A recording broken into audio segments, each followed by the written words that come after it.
Hello hello సత్యం గారు ఎట్లా ఉండబోతున్నాయి మహారాష్ట్ర స్థానిక సంస్థల ఎన్నికల్లో కీలకమైనటువంటి పరిణామాలు అయితే మనం చూస్తున్నాం. సో అంటే విడిపోయిన కుటుంబాలు మళ్ళీ ఏకమవుతున్నాయి.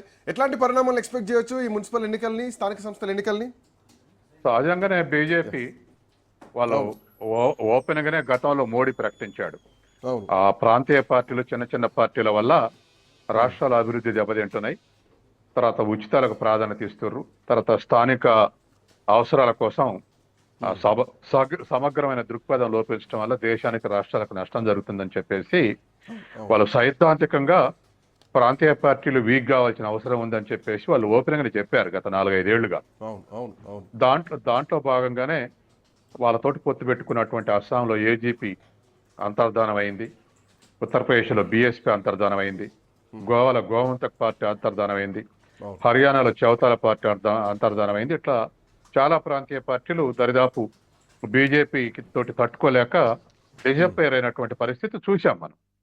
వాళ్ళు కూడా బీజేపీ ఓపెన్ గా చెప్తుంది చిన్న చితక పార్టీల వల్ల రాష్ట్రాల అభివృద్ధి కుంటుపడుతుంది అనేది వాళ్ళ సిద్ధాంతం అది. ఇక మహారాష్ట్ర విషయానికి వస్తే ఇవాళ మహారాష్ట్రలో థంపింగ్ మెజారిటీతోటి బీజేపీ అధికారంలోకి వచ్చింది.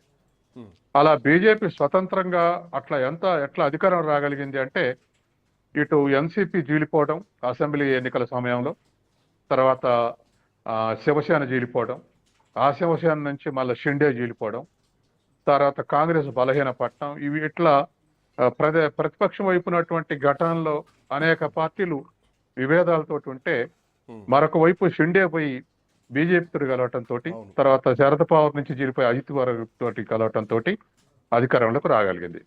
ఇప్పుడు స్థానిక సంస్థల ఎలక్షన్లు వచ్చేవరకల్లా ఎవరి ఎగ్జిస్టెన్స్ని వాళ్ళు కాపాడుకోవాల్సినటువంటి అర్జెన్సీ ఏర్పడ్డది. ప్రతిదానికి ఏర్పడింది. ఇప్పుడు శివసేన చీలిపోయి బాగా బలహీన పడింది. ఇప్పుడు కలిసి బాంబే మున్సిపాలిటీ నిలబెట్టుకురు అనుకోండి, మళ్ళీ వాళ్ళ వైభవం వెనకకు వచ్చే అవకాశం ఉంది. దానికోసం వాళ్ళిద్దరు త్రాపత్యపడుతున్నారు. అట్లాగే మహారాష్ట్ర రూరల్లో ముఖ్యంగా చక్కెర లాబీ వీళ్ళంతా కూడా ఒకప్పుడు శరద్ పవార్ సపోర్టర్స్. అట్లా శరద్ పవార్ కూడా తన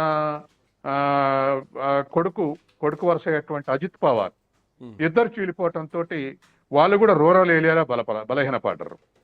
తర్వాత ప్రతిపక్షాల సపోర్ట్ లేకుండా మరి కాంగ్రెస్ కూడా బలహీనంగా ఉంది. అందుకని ఇప్పుడు ఉన్నటువంటి పరిస్థితుల్లో ఈ చిన్న పార్టీలన్నీ కూడా మహారాష్ట్రలో వాళ్ళ ఎగ్జిస్టెన్స్ ని వాళ్ళు కాపాడుకోవటానికి. మహారాష్ట్రలో ఒక కీలక పాయింట్ ఏంటంటే, అక్కడ మరాఠా సెంటిమెంట్ అనేది తీసుకురావడంలో, లేదంటే మొదటి నుంచి కూడా ఆల్మోస్ట్ 30 తోటే శివసేన దోస్తాన్లో ఉంది. ఆ తర్వాత శివసేన బీజేపీ నుంచి విడిపోయింది. శివసేన ఒంటరిగా అంటే కాంగ్రెస్ తో పాటు మిత్రపక్షాలతో కలుపుకొని గతంలో ప్రభుత్వాలు ఏర్పాటు చేసినటువంటి సందర్భాలు కూడా ఉన్నాయి. అంటే ఇప్పుడు ఈ షిండే వర్గం చీలిపోవడం, ఇటువైపు ఉద్ధవ్ ఠాక్రే, రాజ్ ఠాక్రే ఇద్దరు కలవడం, సో మహారాష్ట్ర సెంటిమెంట్ ఏమైనా వర్కౌట్ అవుతుంది అనుకోవాలా? ఎందుకంటే హిందీ భాష పైన వీళ్ళిద్దరు ఒక భారీ సభ పెట్టారు.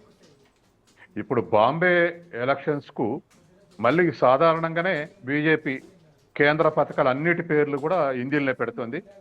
దక్షిణాదిలో అది అసౌకర్యంగా ఉందని దక్షిణాది ముఖ్యమంత్రులు, దక్షిణాది ఇంటలెక్చువల్ చెప్తున్నారు. అట్లాగే మహారాష్ట్రలో కూడా ముఖ్యంగా మరాఠా ప్రాంతంలో మరాఠా అభిమానం ఎక్కువ. దాని ఆధారంగానే బాల్ ఠాకరే శివసేన స్థాపించి ఎదిగాడు. ఇప్పుడు మళ్ళీ మరాఠా సెంటిమెంట్ ని ముందుకు తీసుకురావటంలో ఇద్దరు సోదరులు ఏకమయ్యారు.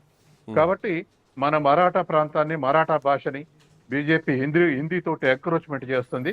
కాబట్టి మన మరాఠా ప్రాంతం, మన మరాఠా భాష ప్రాధాన్యత ఉండాలంటే ఖచ్చితంగా శివసేన అవసరం. దానికోసమే మేము ఏకమవుతున్నామని వాళ్ళు ప్రకటించారు. కాబట్టి ఇవాళ ఇప్పుడు మరాఠా భాష పేరు మీద మళ్ళీ సెంటిమెంట్ పేరు మీద ఏకం కావటానికి ఠాకరే సోదరులు ఏకమయ్యారు. తర్వాత ఎన్సీపీ అవి ఇప్పుడు షిండే బలహీనపోయినట్టే. ఎందుకంటే ఇటు తను బలంగా జీల్చినటువంటి ఎమ్మెల్యేలు ఆనాడు పోయారు, కానీ ఇప్పుడు వచ్చే వరకల్లా బాగా బలహీనపడ్డారు.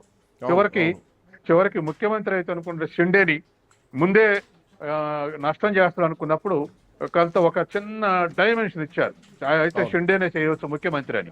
కానీ ఆ తర్వాత షిండేలో ఉందంటారా? షిండే ముఖ్యమంత్రి అని వార్తలు వచ్చాయి. ఆయన దగ్గర ఏదున్నా, ఇప్పుడు ఆయన దగ్గర ఏదున్నా షిండే సరెండర్ కాక తప్పదు. ఎందుకంటే ఆ తర్వాత జరిగిన ఒక ఉప ఎన్నికలో గతంలో ఎలక్షన్ జరగకముందే థాకరే గెలిచాడు. కాబట్టి వాళ్ళ థాకరే సోదరులు ఏకమయ్యి తర్వాత శివసేన ఏకమవుతుందన్న ఫీలింగ్ వచ్చిన తర్వాత ఇంకా షిండే మిగిలే అవకాశం లేదు. కాబట్టి సహజంగానే శరద్ పవార్ తన కొడుకు ఏకమైతే వాళ్ళు కొంత పుంజుకునే అవకాశం ఉంది. ఈ తర్వాత శివసేన సోదరులు ఇద్దరు, థాకరే సోదరులు ఇద్దరు ఏకంగా వాళ్ళు కొంత పుంజుకునే అవకాశం ఉంది, ముఖ్యంగా అర్బన్ ఏరియాలో.